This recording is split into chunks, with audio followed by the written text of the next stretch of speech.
चलिए इस तो बात करते हैं सिक्योर नई क्वेश्चन के बारे में। इस क्वेश्चन में एग्जामिनर ने कहा एक ही धातु की सीट से बने दो खोखले गोलों का व्यास क्रम से 21 सेंटीमीटर और 17.5 सेंटीमीटर है। दोनों गोले बनाने के लिए आवश्यक धातु की सीट के क्षेत्रफल का अनुपात क्या है, ये एग्जामिनर मुझसे पूछ रहा है। तो चलिए आइए सॉल्व करते हैं। तो देखिए एग्जामिनर ने यहाँ पर क्या दे रखा है, मुझे दो गोले दे रखे हैं और दोनों गोलों का व्यास दे रखा है। तो अगर मैं व्यास का आधा करूंगा तो उसकी क्या आ जाएगी, त्रिज्या आ जाएगी, यानी कि 21 बटे में 2, ये इसकी त्रिज्या आ जाएगी।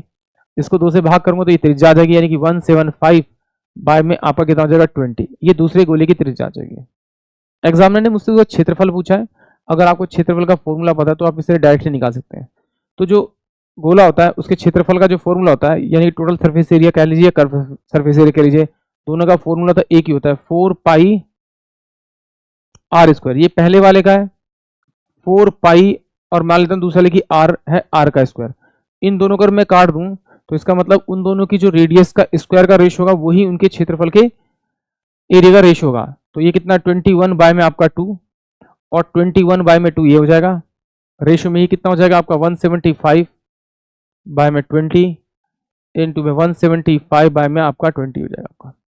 इससे काटूंगा तो ये 10 जाएगा आपका, इससे काटूंगा तो ये 10 हो जाएगा आपका, आमने सामने लिखा जाता है।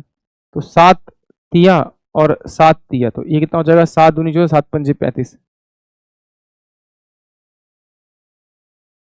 तो ये कितना होगा, ये हो जाएगा आपका 25 बचे 25 और 5 10, 25 बचे 25 और 5 10, क्रॉस करेंगे तो 3 तिया 9 और 9 से 36 रेशियो में 25। इस क्वेश्चन का करेक्ट आंसर होगा, यानी कि ऑप्शन जो मेरे पास में बी होगा वो इस क्वेश्चन के लिए करेक्ट होगा। ये जो क्वेश्चन था टोटली फॉर्मूले पे डिपेंड था। अगर आपको फॉर्मूलेज के बारे में पता है तो डेफिनेटली आप इस टाइप के क्वेश्चन को आसानी से हैंडल कर पाएंगे। आई होप आप सभी को क्वेश्चन समझ में आया होगा।